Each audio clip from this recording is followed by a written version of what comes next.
It's about that time. What's happening in your city? City Views. You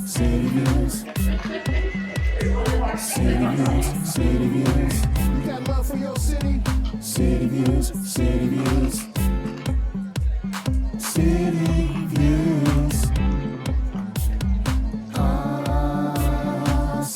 All right. Good evening, everyone, and welcome to the League of Women Voters of Litchfield County's Torrington Mayoral debate.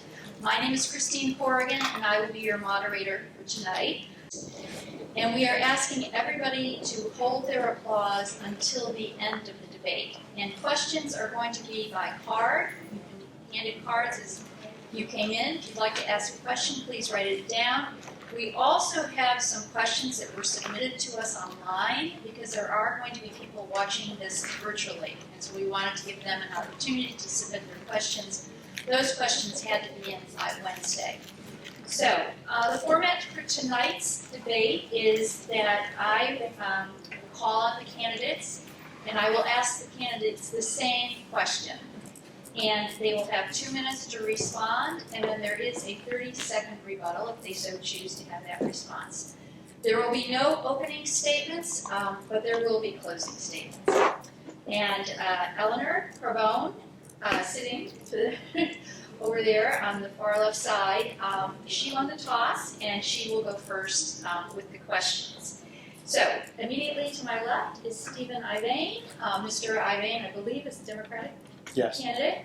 And then we have Elinor Carbone, and she is the Republican candidate. The first question that we're going to ask has to do with social policy. This is something that was submitted online, and it will go first to Elinor, and it is, what role does the mayor play in addressing substance abuse, mental health, and homelessness in our city? In the absence of a social service department, at the city level, how do you address these needs and provide support? So in the city of Torrington, we are extremely fortunate to have a number of tremendous organizations. We have the McCall Center for Behavioral Health. We have FISH, which is the Friends in Service to Humanity. We have our food bank. We have the Gathering Place. These organizations all work very closely together and with my office in developing strategies to address any of the concerns that there may be with regard to housing insecurity, food insecurity, mental health, and opioid addiction. I know that we are always looking for additional funds to support those organizations. 2 years ago, I joined each of those organizations and presented a grant application to the Department of Housing.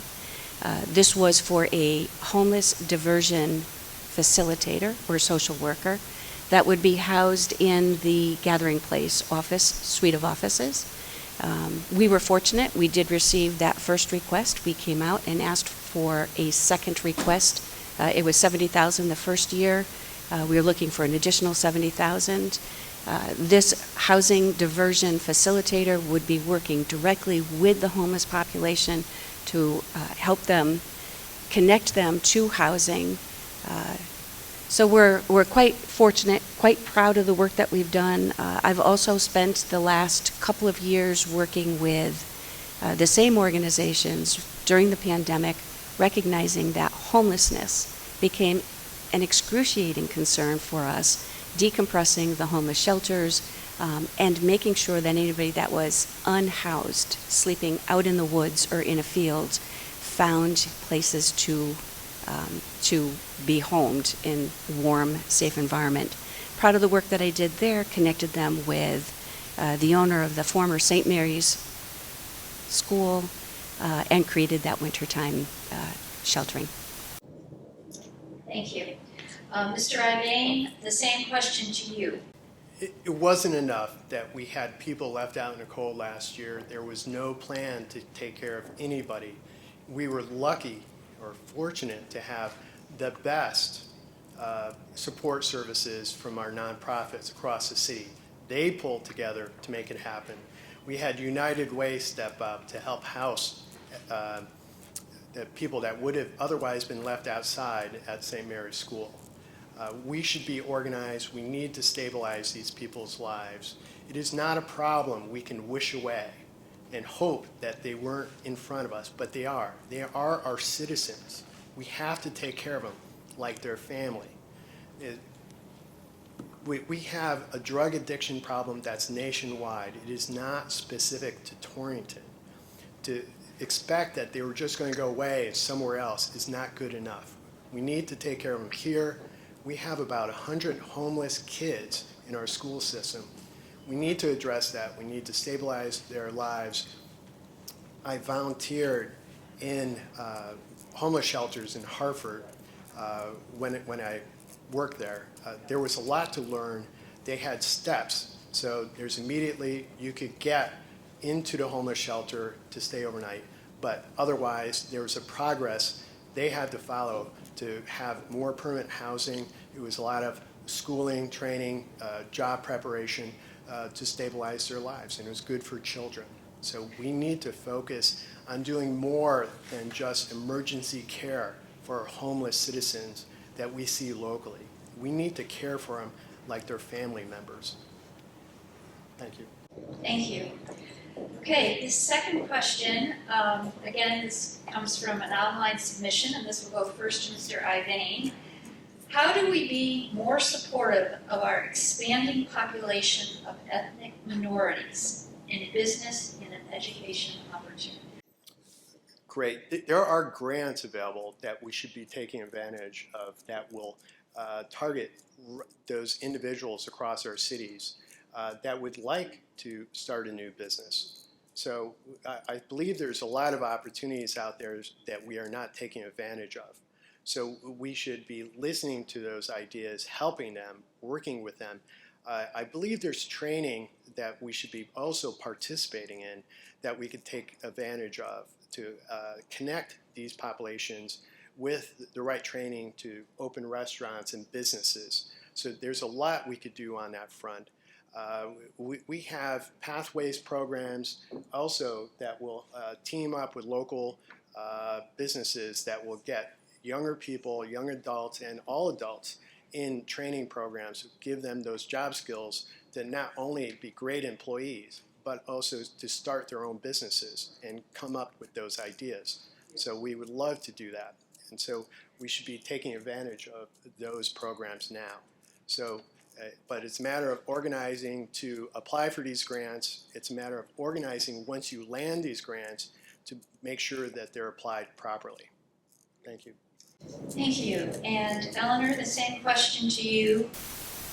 You know, we just received the updated 2020 census information, and I was waiting to see, you know, what that census information would reveal to us. We are still looking at a very small minority population. About 25% of our population is Hispanic, and 3% is African American. 7% is other. It's every other. It's Asian. It's Island Pacific or Pacific Islanders. So I was anxious to see that information coming out. About right before the pandemic hit, I recognized that this was an opportunity for us to prepare to receive that information and to mobilize any programs that we can develop and start to put the seeds in the ground for. So I reinstituted a defunct committee in the city of Torrington. It was our Cultural Affairs Committee. I was proud to invite to that committee our Culture is Beautiful founders, Ngaza and Effie Mwanda. We had representation from our Latino population. We had representation from our Jewish community. And I felt we were really getting on a roll to help identify what are the programs, what are those workforce development programs, what are those business opportunities, what are the housing opportunities, how can we connect our minority populations with job opportunities in our fire department, in our police department, within our public works. So it's great work that we've started. The pandemic certainly slowed us down. I see there's still a lot of work ahead of us, but with this information, I'm a little bit of a data geek. I love to get that information so that we actually know who we're talking about and where we can plug them in. This question will go first to Eleanor, and it is from the audience, and it's, this will be our last social policy question for a while, but how can the city support our seniors? So we are, again, this census information was so informational. We're an aging community. We actually have a significant population that is over the age of 60. It's not the direction you want your community to go. You really want to have a vibrant community with young people. However, what we know is that our seniors are vibrant. They're involved, they're engaged, they're still serving on boards and commissions. We have one of the best senior centers in the city, in the state of Connecticut, and a team at the Sullivan Senior Center that not only keep the senior citizens coming down to enjoy a healthy meal, to enjoy Wii bowling and other recreational opportunities, but educational opportunities as well. I see these seniors as being helpful and connecting with our younger population, becoming mentors, becoming models to work with our student population. Very, very proud of the work that we've been doing with our seniors in the city of Torrington. Thank you. And Mr. Ivain, how can the city support our seniors? Our seniors are our best citizens. They turn out great numbers to vote, number one. And other than that, and if you look at the vaccination experience there, they are very highly vaccinated. So they prioritize what is important. They also support all of our nonprofits across the city in a great way. When we had Operation Overflow, it was senior citizens coordinating all this through our church groups. I thought that was pretty incredible. Why that was coming up short last year was because they were most at risk for this pandemic to be supporting that service. So we would actually like to see other younger people helping to support, and our senior citizens would be a great model for that. But mostly, our senior citizens, when I'm door knocking, they've asked for, can we find more housing for our seniors in the city, in walkable distances to all the activities in town? So they were asking for accessibility. They wanted better busing across town, because right now the bus stops at 3 o'clock. So they're asking for quite a few things that are reasonable asks. And that's because they want to get all around town and participate in lots of activities, which I think is great. So it's partially because they're just our best citizens. So thank you. All right, this question, we're going to switch over now to the environment. This question will go first to you, Mr. Ivain. How can Torrington respond to the continuing waste management issues that towns are facing across Connecticut? As we probably all read in the paper the other day, it's been going on for quite a while that they were closing down the Mayoral trash processing plant, which is going to be a problem. It looks like the cost to manage the hauling is going to increase our basically our costs for trash collection by 50% in the first year, and it could go up from there. So I think we have to be looking at how better to manage that. You would hope that our state possibly, look at having another trash to energy plant to manage our own waste and not ship it halfway across the country. I have concerns that are we just pushing our problem with waste to another part of the country when we should be dealing with it here. We should be dealing with it by increase our recycling abilities and how we manage trash in different ways. We have different models across our state. One is very nearby us in the regional collection area in Winstead, Barkhamsted area along 44, that they have a very organized group that makes everything be processed, and it's very small actual trash disposal, and many things get recycled at a very low cost to that region, so it works out very cost effectively. I think we should be looking at not only immediately we have to take care of trash, but secondarily, how do we manage those costs going forward? Thank you. And Eleanor?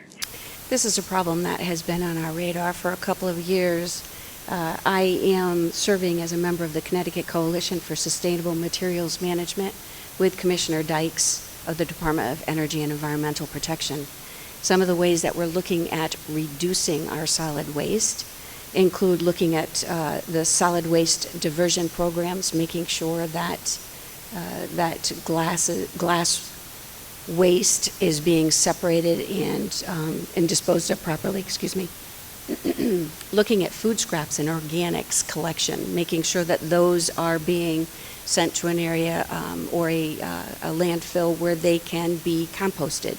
Looking at reduction on consumer packaging, making our consumers responsible for what they buy, looking for less packaging that ends up in our trash cycle. And of course, in this last budget cycle, we recognize the urgent need to budget for a recycling coordinator in the city of Torrington. So these are the steps that I've taken immediately. That Mira plant is scheduled to close in June of 2022.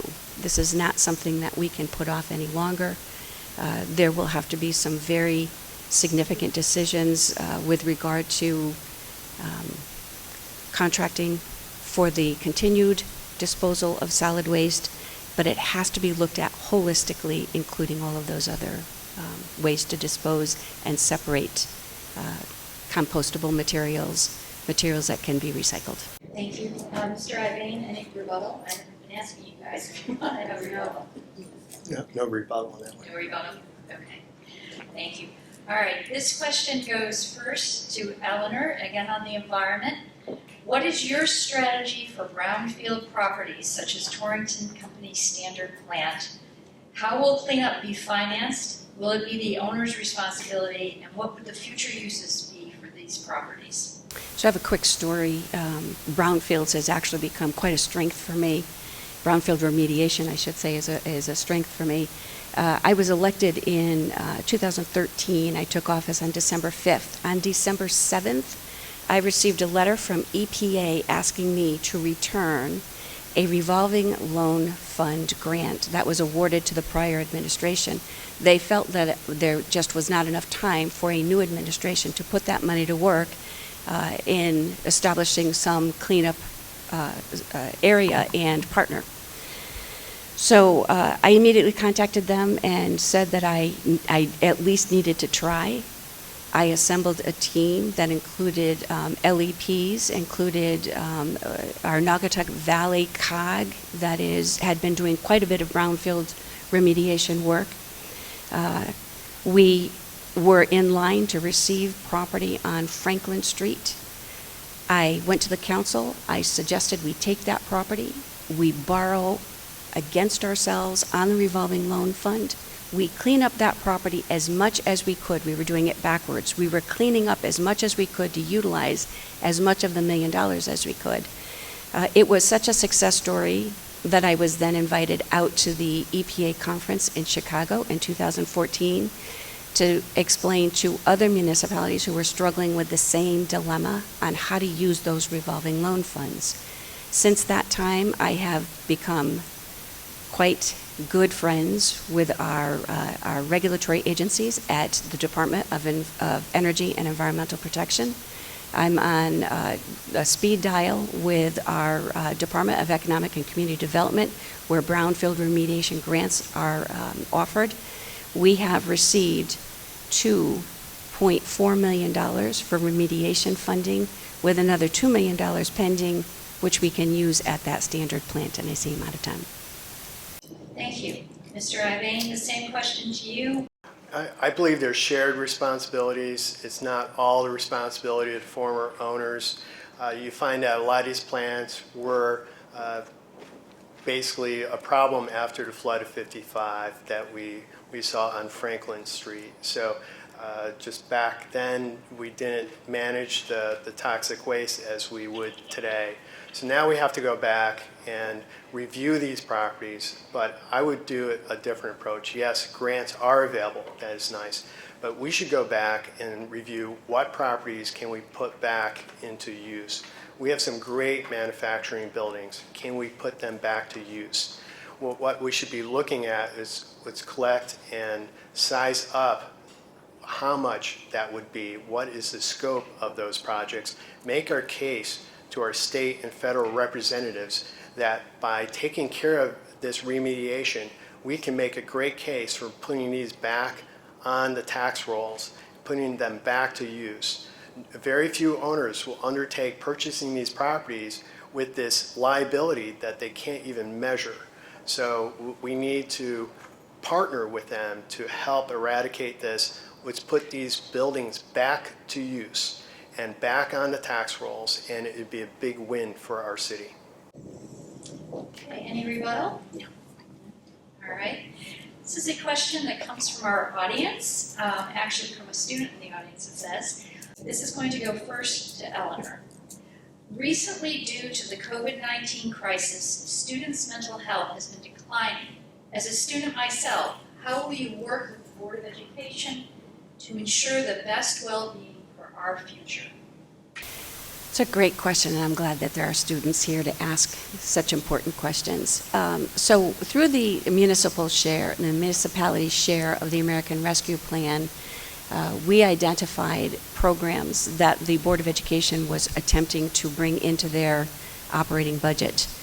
Programs that were specific to dealing with our ESL student population, with social workers to help re-engage students that may have been, I think my mic died, there it is. Re-engage the students that may be struggling to find their way back into the classroom and find their way back onto all of the things that connect our kids to the schools. So we agreed with the Board of Education that we would fund $569,281 worth of those programs. I will also say that through our American Rescue Plan funding, we have identified that this is not an affliction that is strictly shared or strictly borne by our student population. We have a lot of adults in the community that are struggling with the same problems. So again, with our American Rescue Plan funds, we will be working with the various agencies around the city to develop a strategic plan that will assess and improve constituent services.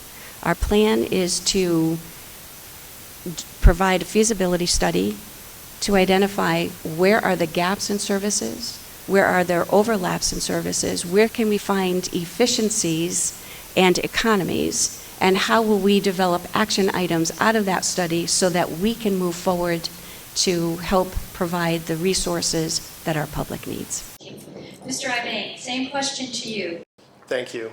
It has been a tough year and a half, not only for students and families, but for teachers. So that stress comes out in different ways. We have to be able to manage that. First, we have to look at the burden that we put on students and teachers to make sure we manage that properly. If you could think that no one operates well under a great deal of stress, I think we have to go to our Board of Education and ask them, how are we managing this properly? It's not necessarily a matter of throwing money at the problem, but look hard at what we're doing and how we're managing through this situation, getting everyone back into the classroom, managing their time, and making sure we're addressing everyone's stress in this situation. Let's bring ourselves back to normal in a positive way. So that there has been, many families have dealt with all sorts of health-related issues throughout this year. And we must think that we have to be sympathetic to that degree, that they may have realized a death to a family member. But otherwise, I would look to our professionals on our Board of Education and our teachers to be organized to come up with the right solutions. And part of leadership in City Hall is to team up with them, go to Board of Education meetings, and participate in those discussions. So I would pledge myself to attend those meetings, and specifically subcommittee meetings, to help address these problems. I'm going to continue, though, on with the issue of children. And this will go first to Elinor, and it is, what role does the mayor play in determining the needs of at-risk children, including such things as providing housing for teenage boys who are not allowed into shelters with their families? So the Office of the Mayor obviously needs to work with our social service agencies. I call them social care providers. We recognize that there are hurdles in connecting our families with housing. It's not about solving the problem, about finding a homeless shelter where boys who may have aged out of the ability to stay with their family in a shelter. It's about finding housing for them. One of the things that I've recognized is that affordable housing in the city of Torrington is a critical need.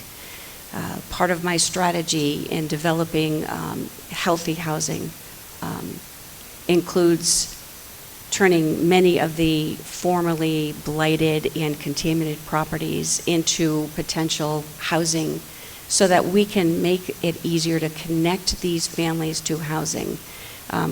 Housing stability or security is the first concern of any mother or father who is trying to connect their children to a community, trying to get them to be successful in our schools, trying to connect them to jobs. So it isn't about connecting them to a homeless shelter situation. It's about finding the appropriate housing and connecting them to permanent housing. Okay, thank you. Mr. Ivain. Right. I believe we have to be more organized year-round, just not in a crisis situation, one-off situations. I think we need a concerted effort at City Hall to address our crisis, our homelessness, our food needy, our drug problems that we see across our city. We've pushed the burden on our city police to be those social service officers when we need them to be focusing on crime. But we need a different effort, and I hope to coordinate this with our nonprofits to help us serve the needs of this community, because again, I tell you that we have to treat everyone like their family members. So they deserve our respect, knowing that they have a problem, that we should be helping them. Again, we have about 100 kids identified as homeless in our school system. How well will they do if we don't address this issue? We need everyone to do the best they can, and we have to address this problem. But there's several ways we could do that. First of all, I would look at why is that teenager not allowed with the family in these shelters. We should find the right situation so that those families can stay together. And I think that all social services would agree with that front, and we should find a way to do that here. Thank you. Thank you. Any rebuttal? No. No. Okay. All right. This next question goes first to Mr. Ivain, and it is, please explain how you would use the COVID surplus money.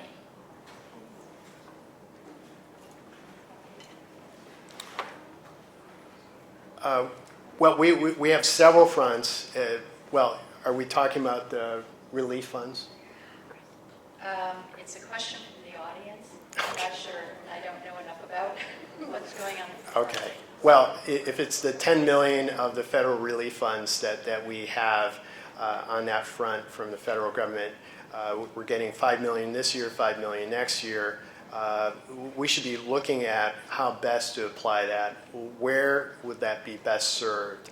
I would think that we would address using those funds to bring down our tax liabilities in the future needs. So we need to address infrastructure, our roads, everything that we know will be a cost going forward that we could use those funds for. But there's several other uses that we can use that for, because if it's COVID relief, we need to make sure our population is vaccinated and we're taking care of the healthcare needs of our community. So we need to make sure we're covering all those bases with our healthcare groups. So I would hope that we would come up with an adequate solution to properly use those funds. Thank you. Thank you. And Elinor, how would you use the COVID surplus money? So the American Rescue Plan funds have strict guidance as to what we can use it for. We cannot use it for infrastructure. We cannot use it for roads. We cannot use it to reduce our tax liability. We must use it to address any mitigation for a pandemic. It has to be used to recover from the pandemic. So we have a strategy that we did develop and presented to the public, where the immediate ventilation and HVAC systems in our city buildings that need to be updated and upgraded so that the buildings are safe for our police and firefighters. Upgrading our armory, which became swing space for Charlotte Hungerford Hospital to do testing and vaccinations, making sure that they are ADA accessible. And the rest of the funds we have earmarked or proposed to be pushed back out into the community to help our small businesses and our not-for-profits help recover from the impact of the pandemic. In many of those cases, shuttered venues, we're not bringing in any funds. Our social provider agencies, we're not able to do any fundraising. So those funds will be pushed out so that those businesses and agencies can apply for grants to help provide recovery for the businesses. Part of that strategy would also include creating those outdoor spaces where we can create opportunities for our kids to get outside, enjoying fields, enjoying trails, making sure that they're reconnecting with each other and outside where it's safe to be during a pandemic. Okay, and any rebuttal? I had believed that after the Flint, lead in the water pipes issue, that was baked into this federal relief fund. So if we had old pipes we had to address throughout our city, and we have some very old neighborhoods, I would consider that infrastructure. We need to address that for the health of our citizens, and that was one aspect of the federal relief funds. All right, thank you. We're going to switch gears here and talk a little bit about development and taxes, and I'm going to combine a question that came in online and with a question that came up from the audience, and it goes first to Elinor. Everyone should benefit from the revenues that our city could generate if for-profit companies were paying their fair share in taxes.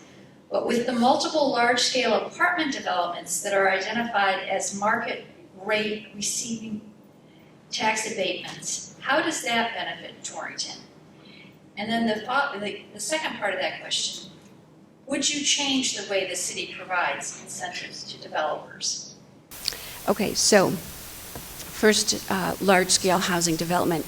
I'm going to talk about the completed project. It's called Keystone Place at Newbury Brook.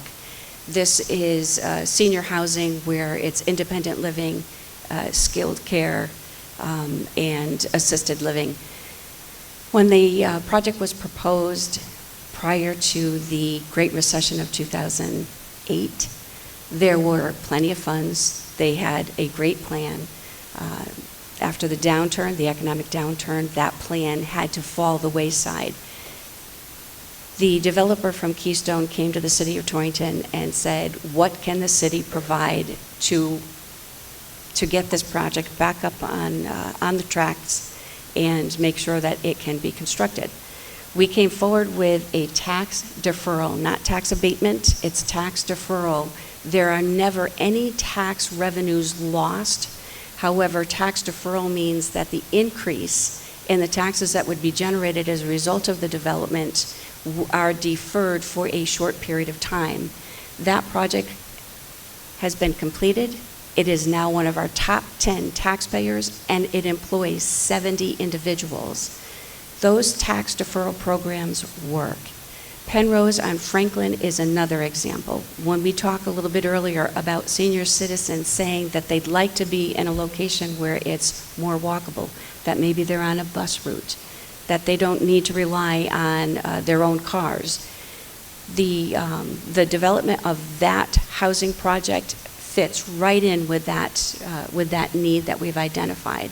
Once again, piece of property that is currently bringing in no tax revenue now will be bringing in a modest tax revenue of $30,000 in the first year with 3% escalation over the next 14 years and fully restored taxes, and that will also qualify as one of our top 10 taxpayers. Tax deferral programs do work when it comes to development. We do find them to be successful, and I do believe that it has to be a strategy for a city like Torrington. Thank you. And Mr. Ivain? These recently proposed housing developments are not a benefit to Torrington. They're a problem. Even if we paid full tax, we'd be underwater on these projects. They're giving out 15 and 20-year tax breaks. We cannot afford. Most cities would pass on these projects. This is not acceptable. I cannot ask citizens of our town to increase taxes to their property to pay someone else's taxes. This just goes to fairness in taxation. Don't pay someone else's taxes. They have to pay theirs. If it's a viable project, they should pay. So the term tax deferral means that you will recover it. You are not going to recover the taxes they do not pay. So the abatement, you are really giving them a 20-year holiday. This is the Waterways project. The first ask at the first meeting at City Council is 20 years of no taxes. This is not something that is acceptable, I find, at all, because 155 units, if you count up the spare bedrooms and you look at the cost of education, it is in the millions. That will add hundreds of dollars to every taxpayer's house and car. So that is an amount that is not stomachable. You know, when I look at my mother's taxes, it just went up last year by $325. It may seem like a modest amount to most people in the crowd today, but it is not. Someone that is 88 years old has to weigh up prescriptions versus utility bills and make a judgment. So when our elderly population on fixed income for many years has to face those decisions, that type of tax increase is significant. I would ask the citizens of Torrington not to pay someone else's taxes. Thank you. Thank you. And Eleanor, rebuttal? Yes, rebuttal. So when we talk about these housing developments, and my opponent has alluded to the Waters Way, I would remind that there are no promises to the Waters Way project. There's no guarantee that project is moving forward. We had a developer reach out to the city before they even begin their due diligence and invest millions of dollars in soft costs doing site work and design work. They just wanted to know whether or not the city had an appetite for working with them on an incentive package. No promises. What we also learned recently with the Board of Education's enrollment projections is that the number of students that would be generated out of that construction is 0.2 per unit. That would be under 40 students as a result of the development. Thank you. Mr. Ivain, rebuttal? Again, I disagree with Ms. Carbone. This cost is enormous. We haven't even, the bigger part of the problem is that we have not shared the population increase. We are building 2 new schools, and we haven't shared these statistics. Could we be building a school that is too small? Now we have to go back to the state and ask for more money, all because of poor planning. This administration has not shared. We need to share this information when we know it, and if these projects have been in the works for years, we should have been sharing all along the way, meeting with Board of Education, having these discussions, planning our money properly. Thank you. This question will go first to Mr. Ivain, and that is, it's again on the property tax. How can the mill rate be reduced? Has the grantless growth been accompanied by an offsetting amount of increased expenditures? We need to address this by having a better economic development plan. First of all, we can't be giving out these tax abatements for such a long period of time. Ms. Carbone will tell you developers are lining up to come to the city only because, I would tell you they're only lining up to come to the city because they see a weak mark, someone that's making bad deals, giving away our tax money that is just going to the bottom line of the profit of these companies. These guys are vultures. They're out to take your money. Don't do it. So we need to address our housing a different way and appropriately. If we want to look at economic development, we start by attracting businesses to our town. We make investments in industrial parks. We need to expand those industrial parks, make those opportunities. We need to have more than a $15,000 economic development budget to do that. You know, other cities have 10 times that much. So I would tell you, City of Bristol would be looking at these projects. They would tell us it's untouchable. Other big cities do take that, but what they do is they get bridge funding to properly finance the shortfalls in taxes, because we have real costs to realize. When we're sending kids to school, that's $17,500. That's a real cost. We have fire, police. We have all these services. It's not free. It's not something you defer. You need to have that paid for day one. We don't have anything in the bank to pay for this. So we shouldn't be entertaining these offers without the proper financing. So yes, don't adopt these big city solutions for our small town. It won't work. Thank you. Thank you. And Eleanor? So I'm extremely proud of the fact that I've held our tax rate, our mill rate, level for the past 4 budget cycles, and in fact, it has only increased modestly, less than half a mil, in 7 of my 8 years as mayor. The mill rate is simply a factor in an equation to determine the tax revenues that we need to balance our budget. If property assessments go up, the mill rate will go down. If the assessments go down, the mill rate does go up. What we know is proper budgeting in the city of Torrington requires paying close attention to what are the revenues that we're bringing in, making sure that we're not passing budgets that exceed the revenues that we're bringing in, making sure that when we budget, we don't overspend, we don't overspend a line item, we don't allow a department to overspend their budget. That's balanced budgeting. That's how we maintain a mill rate. And that's exactly the approach that I have taken over the 8 years that I've been mayor. Along with that, I would say that it is critically important in all of that budgeting and talking about the mill rate to make sure that year over year, at the end of the year when there are budget surpluses, that those budget surpluses are restored to the taxpayers. Our bond rating is based on our fund balance. I have restored that fund balance from $3 million when I took office in 2013 to over $14 million currently. That fund balance, that healthy fund balance, keeps our bonding rate level as we're about to embark on borrowing for the high school, middle school construction project. And any surpluses over that policy that has been adopted to make sure that we're staying within a 7 to 10% fund balance gets returned year over year to offset the increases in expenditures so the mill rate can be held. All right, Mr. Ivain. I disagree again. Our taxes have gone up. All you have to do is go home, look at your tax bills over the last 8 years. It has gone up. So we have the 7th highest tax mill rate in our state out of 169 towns. This is significant. We should be asking, how do we take this down? And the only best way to do this is to attract businesses. We've been doing it for over 200 years. We have the infrastructure. We're ideally suited. We can do this. We have to get organized with our economic development. We have to focus on this as a top priority. It is not being done right now. We need a different set of professionals in there. This is what they do to attract these businesses. We have to organize ourselves to plan and organize City Hall to make sure we could work. Well, that went quick from 2 minutes to time. I'm sorry, there was a little bit of a glitch here with the timers. It was a 30-second record. I was really on a roll there. Okay.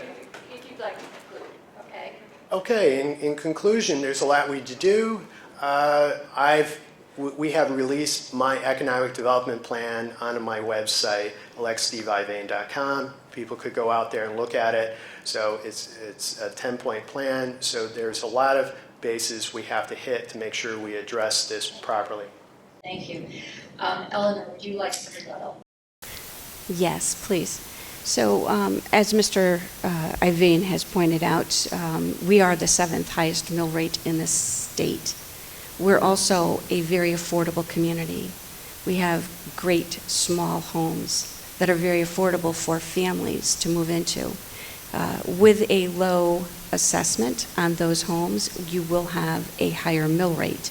However, if you were to do a comparison of the taxes that are paid here in the city of Torrington to other municipalities, you would find that we are not only comparable, but we are extremely competitive. A 1,200 square foot house in the city of Torrington might go for about $130,000. That same house located in Windsor, for instance, my opponent seems quite fond of comparing Torrington to Windsor, is going to cost you $218,000. When you compare those property taxes and the respective mill rates, you will find that you are actually paying a lower tax in the city of Torrington. I think it's important to know that the property taxes for the vast majority of taxpayers in Torrington have gone down during my administration. Case in point, my opponent's taxes have been reduced by over $513 since 2019. This will go first to Elinor and then to Mr. Ivain. This is a question from the audience. Do you agree that we need more police and firemen in Torrington? So, in our police department, yes, we are funded. Salaries are budgeted every year for 80 police officers. I will tell you that policing in the nation has become exceedingly difficult to recruit and retain. So what we know is we do need to fill those vacancies. I will tell you also that not only is it a national climate that it makes it very difficult to attract young men and women to this career choice, but I also noticed that this younger generation, they're not like our fathers and our grandfathers. They don't want to work 80 hours a week. They want balance in their life. They want to be able to be home with their families. So 2 things we recognized. Being more competitive with salaries and making sure that our benefits package is attractive enough to keep the police officers that we have within our rank and file and to become more competitive in attracting those police officers. In our fire department, we don't seem to have as much difficulty. There it is. In our fire department, we don't seem to have as much difficulty recruiting firefighters. In fact, we had 4 vacancies earlier this year. We interviewed 8 candidates and hired 5 of them. All right, thank you. Mr. Ivain, do you agree that we need more police and firemen in Torrington? We do. We need to fully fund our police and firemen. They're doing hard work, dangerous work, and I don't believe we're properly compensating them. We have a problem with turnover right now. We're spending our resources training them, and once they come up to speed, when their 3-year contract is, they're up and out. They drive down Route 8 to cities that are hiring experienced officers and firemen at a big pay difference with richer benefits. We should be really looking at our benefit packages and making sure we're retaining our talent, because it will go to the safety of our city. Because if we can't retain our most veteran, most experienced officers and firemen, that puts us all at risk. we should make a case for safety. We should look at our benefits package, because I think if I could apply some math to it, if I had the numbers, I could look at the overtime and the training costs and all these other expenses and rationalize it won't cost as much as you think to offer them a competitive package. Because when it comes down to safety, what is the cost to your safety? We need to make a commitment to our officers, and that goes to our fireman Pepler that died, and we held off on paying the benefits to the widow of the pension benefits for this fireman that died, and he was on the job the day before he died.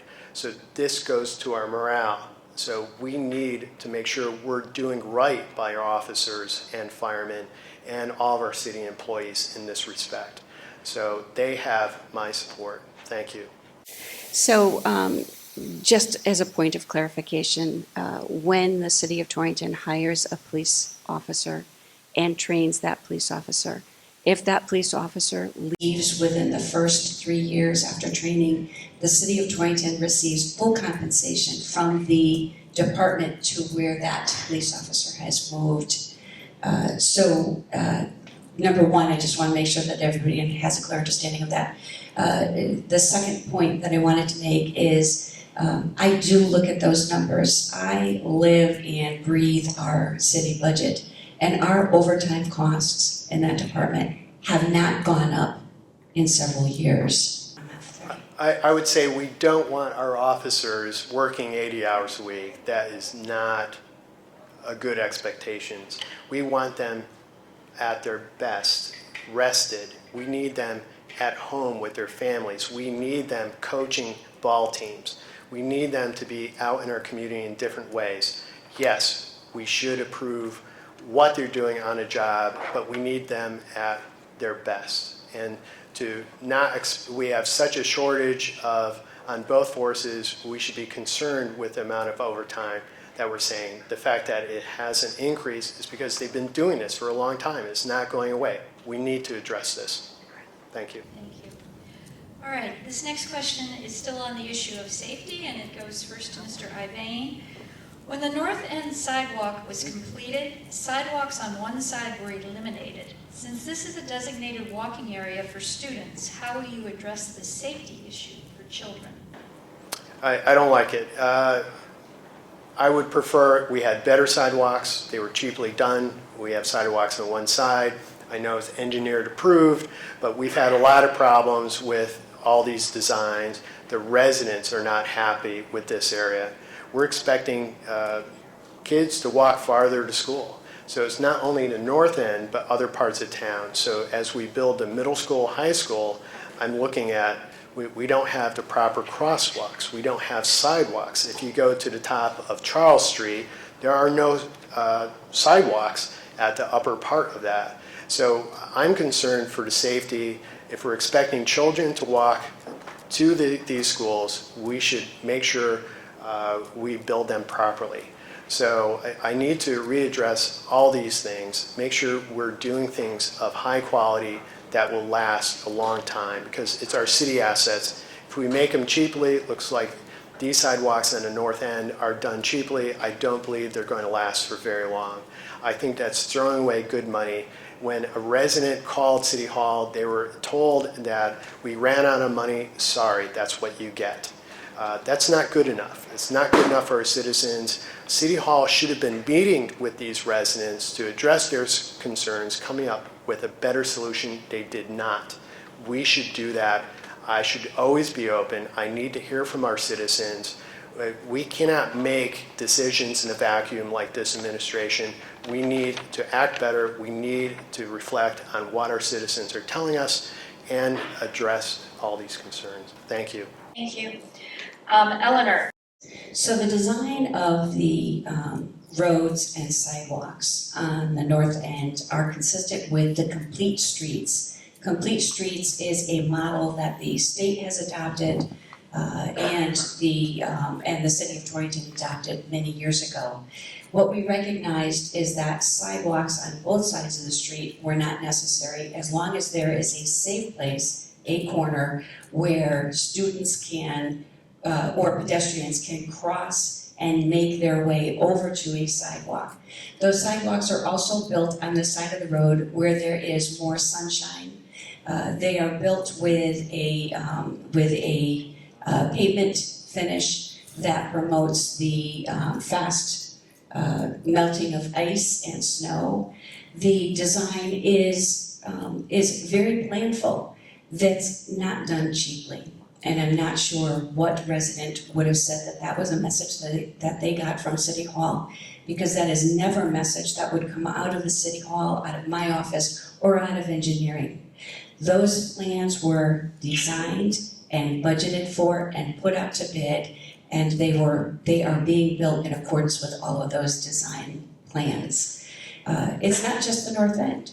We're going to see that in the spring of 2022. We're going to see Prospect Street going under construction. Here again, complete streets. What we're looking at is sidewalks on one side of the road. We're looking at bike lanes. We're looking at wider roads. We're looking at wider sidewalks. These are the parts of the urban development that are consistent with all of best practices and models across the nation. Thank you. Any rebuttal? Yes, please don't do anything more. I will take care of this when I become mayor. So the problems come with, we had residents making concrete sidewalks.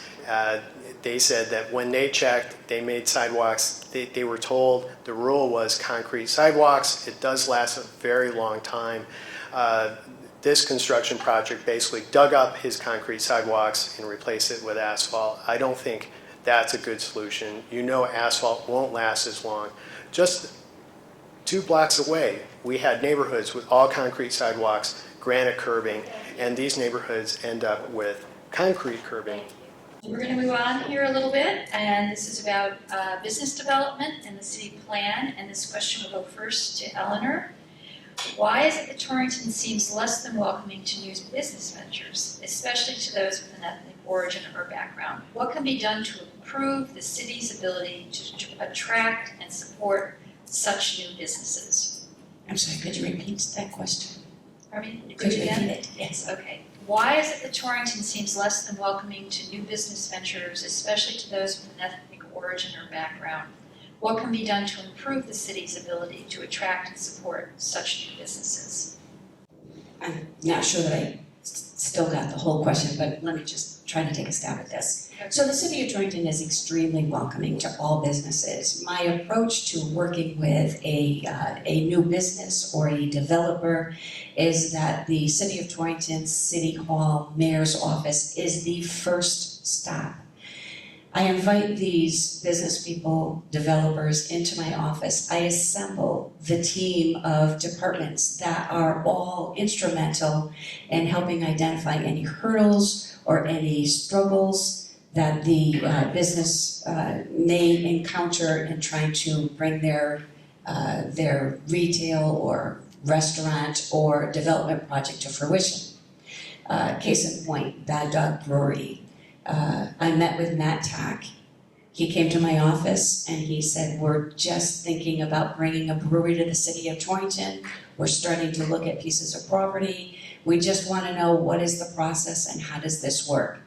We sent him off and we told him, when you find your piece of real estate, come back to us and we will sit down with the plans, with the location specific, and we will go through all of the needs that you have to meet.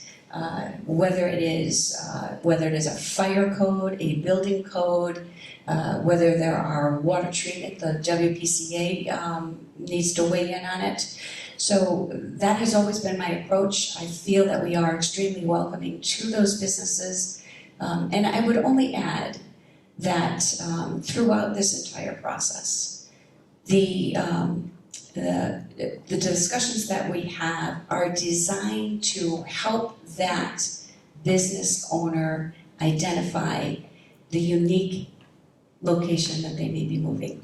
Is it a brownfield? Is it an older building with ADA compliance issues? And how can we help them get over those hurdles? Thank you. Mr. Ivain. It doesn't seem so, it is so. City Hall is not friendly to anybody, especially businesses. We don't have a business-friendly City Hall. We need to change that. We need to do lots of things to change that. We need to reorganize to make sure we have a business plan. The mayor should be calling back opportunities, engaging those opportunities to how do we bring their business here. We need that type of partnership to attract these businesses. We need to streamline the process, not this old bureaucratic red tape process that we have now.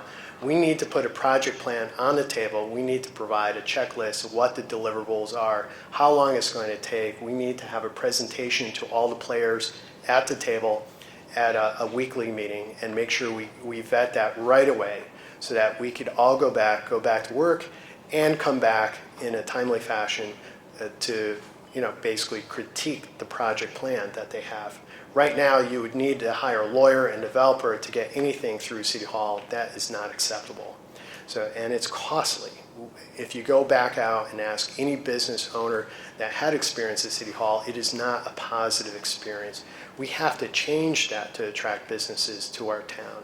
We need to change that in a lot of different ways, and part of that's organizing, but also getting a skill set in there. We have great skilled people in there now. I don't want to disparage them, but we need a different kind of skill set to deal with different aspects of business, economic development. So I would like to take that on as your next mayor, and thank you very much. Thank you. Rebuttal? Yes. The thing to keep in mind, we are an older community with a considerable number of older buildings. Every business opportunity is unique. You have buildings on Main Street and the core downtown area that are over 100 years old. There are building code issues. There are ADA compliance issues. There are fire code issues. So there is no punch list. There's no bullet list that you can put out there that a business might pick up and check off, oh, this is what I need to do next. Everything is unique and needs to be dealt with on a case-by-case basis. Thank you. Rebuttal? It's more than a checklist of that specific building. It's a checklist of what committees and what the process is at City Hall. That is, we need to define the process when they come in, and we need to work with them on day one. When they call City Hall, we have to make sure we're calling them back and entertaining that, make sure we're pitching our value statement, why they should be coming to our city. And that, our first lead-in should be, we have a great city, and our City Hall will work with you, and that is not the response that they get at our City Hall. Thank you.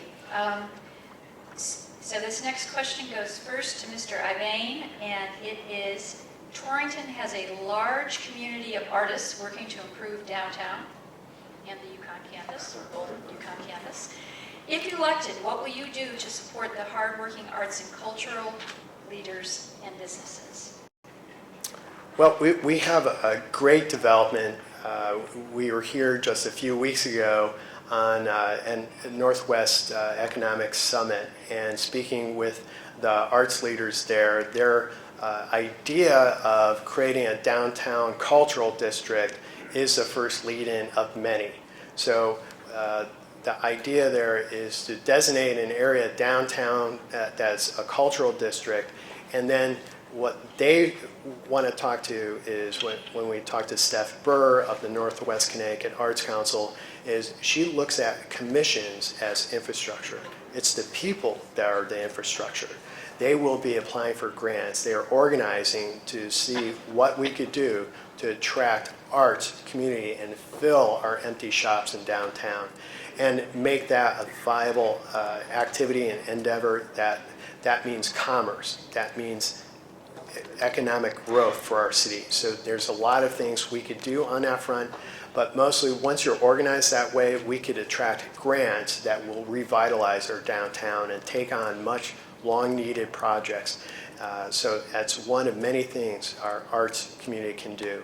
Another is 5 Points. We have Michelle Cook that has brought in $2.7 million just for this facility alone. So this is a great undertaking for 5 Points. for Judith McElhone and others that work so hard to make this happen for arts. So again, these are strong-willed individuals that are doing great things for our community. We should be there in a leadership position. We should be helping them make that happen on multiple fronts. There's so many different directions we could go in on that, and we should be there helping them along the way. And I want to be your next mayor to do that. Thank you. Thank you. And Eleanor? I'm glad that my opponent mentioned the cultural district. That's actually an initiative that's coming out of my office. It is the city of Torrington that had to take the lead on that. We had to fill out the application. I just signed that application 2 days ago and sent it into the Department of Economic and Community Development. What do we know? We know that the arts community will be leading us out of this pandemic. I know that they are certainly in tune with how the arts creates an education opportunity, how the arts become an economic driver for the city of Torrington. So we know that an investment in our artists is an investment in our community, is economic development. When we talk about this 5 Points Center for Visual Arts right here, when the University of Connecticut came to my office and indicated that they were going to be closing their university campus, of course I was devastated. We fought to keep this campus open. It was imminent and we had to shift gears. I met with the attorney that was representing the University of Connecticut, and he had 2 offers to purchase this property. One was another educational institution that was already in Litchfield County, and the second was the 5 Points.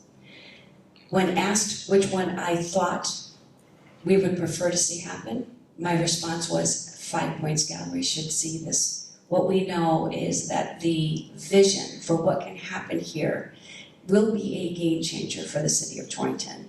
To create an arts park destination that supports tourism, that supports artists, that supports education. I'm incredibly pleased that I was able to bring that initiative forward, got the city council to agree to partner with 5 Points. We retained some of the acreage, and in 20 years, if 5 Points meets all of their benchmarks, we will be able to turn this property over to them. Thank you. Any rebuttal? She makes it sound rosy. It was not. I don't believe it went through that way. So again, we're lucky to have very strong-willed individuals leading these arts organizations. They make a big difference in downtown Torrington with Warner Theater, Nutmeg, and 5 Points. So I want to thank them again for leading the way in the arts world, and we should be there helping them. Thank you. Okay. The next question goes first to Eleanor, and it is, how do we repair our infrastructure with respect to roads and buildings? How would you set a 5 to 10 year plan so we can keep up? So since taking office, my approach to first identifying what is it that we need to do by way of road repairs, for decades prior to my election, I noticed that we were not budgeting sufficient funds. The road work was moving along at a slow rate of 1 mile or 2 a year. The utility work that was happening in the rights of way was outpacing us at 4 and 5 miles per year. It was creating a gap that we desperately needed to fill. So I worked with our engineering department. We developed a pavement management plan. That pavement management plan went out and assessed every mile of city road. It identified what needed to happen with reconstruction, with a milling and overlay. Was there utility work that needed to happen before reconstruction could occur? And what was the price for doing those road improvements? That pavement management plan became the talking points for us to go to the voting public to get permission and authority to bond $40 million to improve our roads. In 2018, that was approved. In 2019, we started repairing all of the roads in a very planful manner. We're still coordinating with the utilities. Utilities go in first. It usually takes a year before you get all of those utilities done. It's gas, it's water, it's sewer. And then on the heels of that, we go in with pavement. What we know is we cannot possibly do all $40 million of road improvements in a 5-year period of time. Otherwise, nobody would be able to drive anywhere in town. So we are working on this over the next 10 years. Thank you. And Mr. Ivain? We have not been repairing the roads. To think that we were going to repair 2 or 3 miles of road a year when we have 180 miles of road. So now that we're doing what Elinor says is 12 to 13 miles of road a year, right before election is, not very impressive. You have to look at, she had 8 years in office, how many roads did you pave? Like 25 miles, and how many roads did you have to repave multiple times? The people with oversight should have been getting out to these sites, make sure they were properly managed, and they were not. We had utility companies ripping up the roads multiple times and putting terrible patches on. These patches would not live up to any standard. Every other city manager was telling me that if the utility companies had ripped up the roads to that degree, they would have repaved the roads and sidewalks at their cost, not the city's cost. Why aren't they repairing Torrington roads on the utility company costs? Someone gave them a free pass. We should not be giving out those free passes. So as terms of building, it's the way we look at our budget process. Every department is offered a budget. So with that one budget with fire, police, education, educators have to take care of the buildings and their personnel. I think that's a safe play for the mayor to divvy up the assets that way, because when their buildings fall apart, they could say, well, I gave them a budget, so it's all their fault. So if you're a fireman, if you're a fire chief, you're worrying about fixing the roof and other things, or should you be taking care of your fire truck, your safety equipment, and your people? I would tell you the people will always win out. And the same will go for education, for fire and police. Every department will win out on their personnel over their properties. We should separate out the property costs and manage our assets on our properties separately. Thank you. Thank you. Rebuttal? So to claim that the uptick in road improvements in the last couple of years is a campaign sleight of hand is disingenuous. In 2018, the voters agreed that we can borrow those funds to do this road work. 2019 and 2020, we ramped up our efforts on road work. We've done 76 roads, that's 22 miles. We've also done road preservation, milling, crack sealing, that's 89 miles. So I do believe that we've done everything that we can in as short a period of time as we can. Thank you. Rebuttal? I don't believe that having a plan that is only 2 or 3 miles a year is ridiculous when you have that many miles of road. We should have been paving them all along the way. If you look at half the city has terrible roads that are impassable. Go down Prospect, go down Midgeon, go down every side street off of High Street, South End. They're in terrible state. You would think that if someone did a bombing raid after you looking at these roads and sidewalks. This is not acceptable. All right, this question is going to go first to Mr. Ivain, and it is, how can we boldly tackle climate change on a local level? Well, I would like to think that we would, we need to address it on multiple aspects. If we look at what Litchfield, the town of Litchfield did, they participated in a program that they looked at all their cities' costs and usage in terms of vehicles and buses and buildings, and they were getting ranked. I think that's a good start to the process, and they keep on improving that. So they had a focus committee to focus on that. We should be looking at all of our municipal buildings for solar panels to offset our energy costs. Where else can we do something like that? There's always an energy efficiency to be found when we review these processes. But it's not just our own municipal buildings. We should be looking at our buses.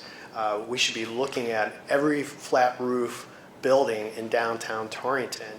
I'm being told by the merchants downtown and places like the Warner, Nutmeg, they have very high energy costs, electrical costs. If we could put solar panels on their buildings with, team up with one of the utility companies to help offset that cost, and I'm sure there's grants available to do this, this would be greatly received, and to help offset their costs for those organizations would be fantastic. So it's a win-win, and we should be pushing that kind of development throughout our city. Thank you. And Elinor, how can we boldly tackle climate change on a local level? On the local level, it's a little bit more difficult. This is a global concern. So first, I do believe that the Office of the Mayor can become a strong advocate for legislation on the state and federal level, which is where that bigger impact is going to be. What we also recognize is that helping our residents, connecting them to solar programs, getting solar panels on rooftops in our neighborhoods. So in 2014, we did undertake a partnership to advance those solar programs to our residents. The city of Torrington also entered into a contract with a solar array company to bring a solar array on our landfill. We also have early discussions with that company on how we can create a microgrid that will provide energy to some of our largest energy users in the city, our water treatment facility, City Hall, Police Department, Fire Department. So we recognize that there are small steps, and when it comes to climate change, small steps create big waves. So we do know that we can be a voice in that. However, really the more sustainable and more impactful way the mayor can influence that is to influence legislation.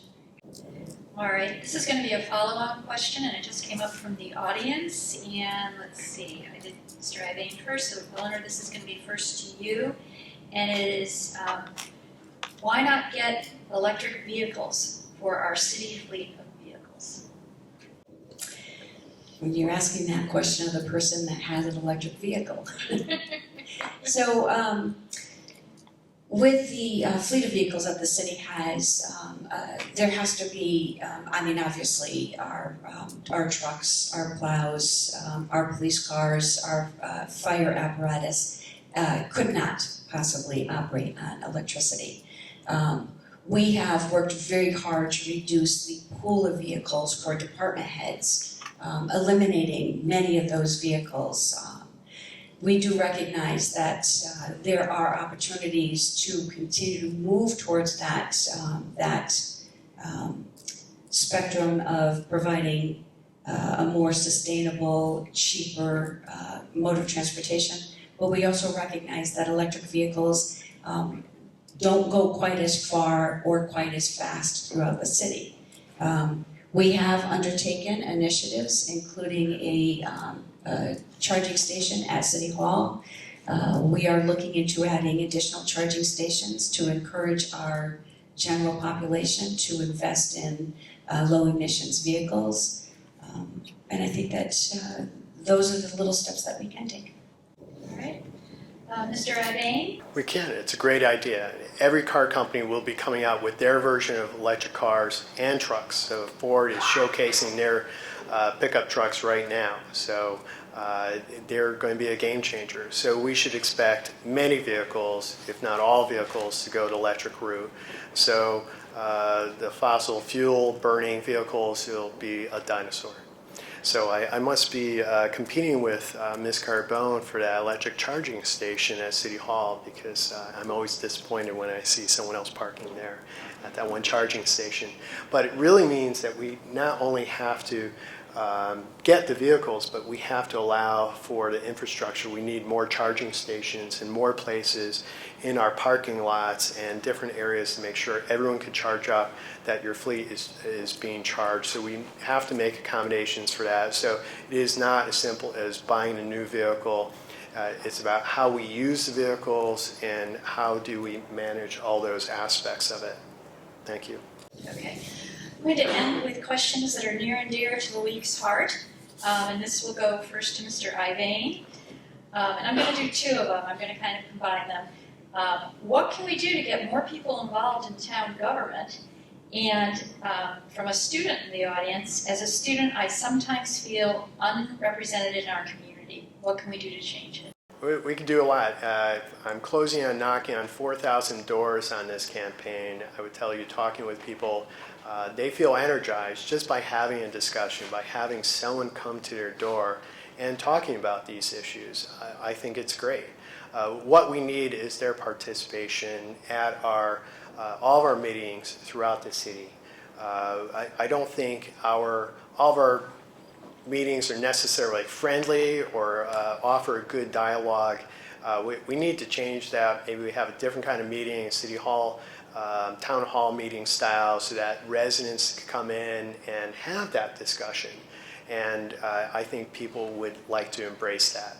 So the format doesn't fit everyone's need, but they definitely are saying that they want to discuss that. We need their voices to be heard to make our politics better. I would tell you I have a thick skin, so I would talk to a wide range of people, and I think it's valuable input that changes the direction of these issues after you discuss it with them. We need to take in consideration lots of different opinions to come to the right conclusion. This can't be done in the back rooms and just by a quorum of one party that come to a meeting after they already made a decision and they've excluded the Democratic members, the city council, in those decisions, and they're usually cut off when they're asking questions regarding any specific topic. That is not a good way to govern. I want to change that. I want to make sure we notify all city council members a week in advance to make sure they are armed with the information to make a good decision, that they are be able to have that time to ask those valuable questions so that we could get that kind of input for our city, and we should allow citizens to do the same. That's how we involve more people in it, but we need to meet with a wide range of people across our city and not be exclusive. Thank you. Thank you. And Eleanor, what can we do to get more people involved in town government? And as a student, I sometimes feel unrepresented in our community. What can we do to change it? So as far as getting more people involved in local government, there are numerous boards within the city that we're always looking to fill vacancies on. That outreach is through our website, it's through the city clerk's office, it's through door knocking and meeting the public and inviting them. And we're particularly interested in getting the younger population involved. When I was first elected to the city council, the mayor at the time, Mayor Ryan Bingham, appointed me to be the liaison to the Mayor's Committee on Youth. I embraced that opportunity. It was a committee of 4 young people from Torrington High School. I worked with our Youth Service Bureau to make sure that we were doing as much outreach as we could to get that board fully populated. We increased the grade levels so that we can get a larger representation of our middle school and high school students. There's great work that board has done. I've made sure that they understand that as a board of the city, they have a voice in this city. We've worked on great things, fundraising for our disc golf course. We did homeless awareness where they slept out up at the Kmart Plaza. They did a lot of work on vaping and vaping education and brought that forward to the city council. Engaging our youth is the first step to getting more people involved. I would also add that during the pandemic, when things were shifted to a remote access to all of our public meetings, public participation increased exponentially. There were more people on the call. These are people that perhaps don't want to come out 7 o'clock in the evening to attend a meeting, but they're perfectly happy to tune into a meeting so that they can hear how their democracy works. Thank you very much. We need to do more than just nominate members of our own party to any different committee or commission.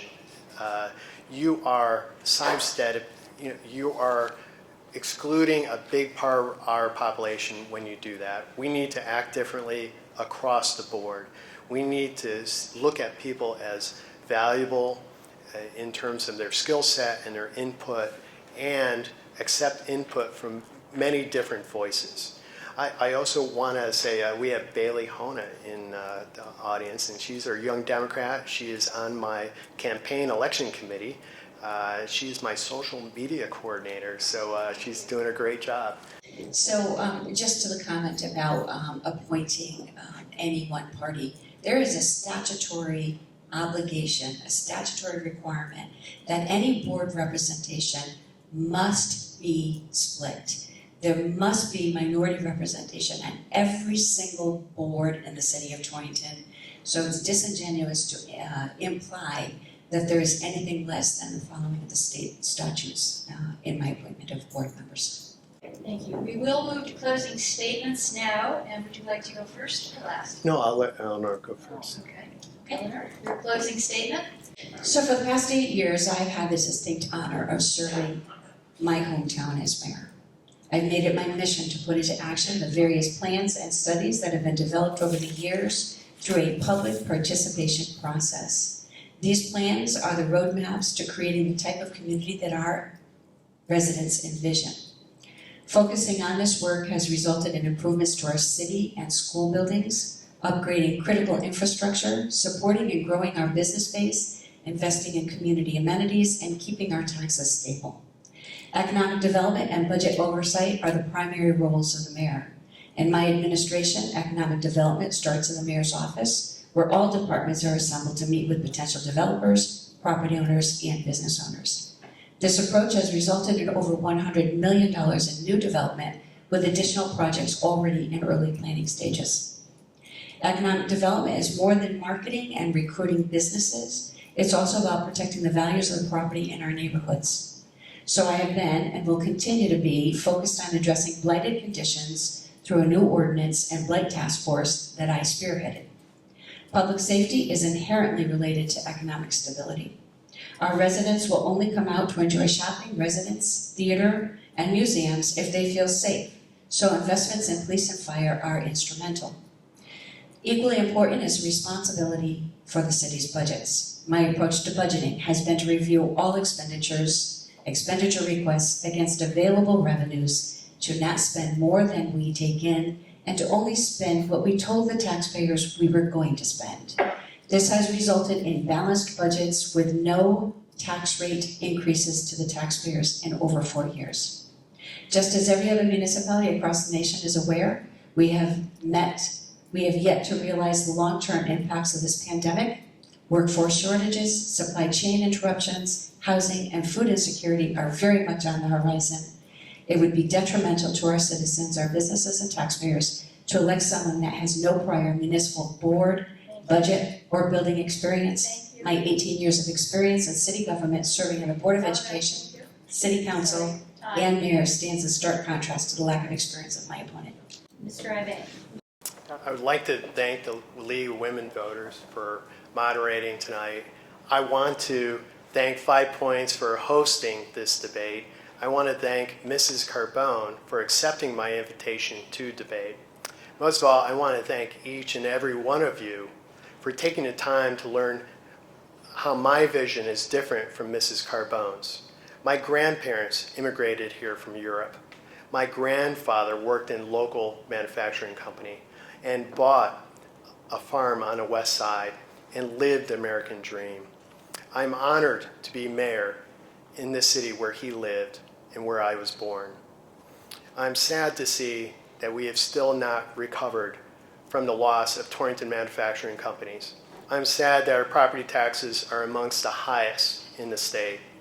Every year for the past 8 years, Ms. Carbone has failed to increase tax revenues enough to cover our expenses. That's not a record of success or growth. She supports development projects most cities would turn away. She says yes to projects that are bad deals for our city. To cover up her failure to grow our business tax income, she has chosen to cut services and important repairs, and still we pay too much. She has 8 years to fix the Yankee Peller. It's still boarded up. And 3 years to get the sidewalks done on East Main Street. She did not get it done. No. She says she needs more time. She boasts that she brought in $100 million in new development. That sounds like a lot, but it's not. To be honest, $12.5 million a year is just one good project in many other cities. We need 3 times that much development to start growing again. If you elect me, together we can make this city shine. I will get the job done, no excuses. I'm asking for your vote November 2nd, and I promise we're going to get Torrington back on a road to prosperity. It's Thank you. about that time.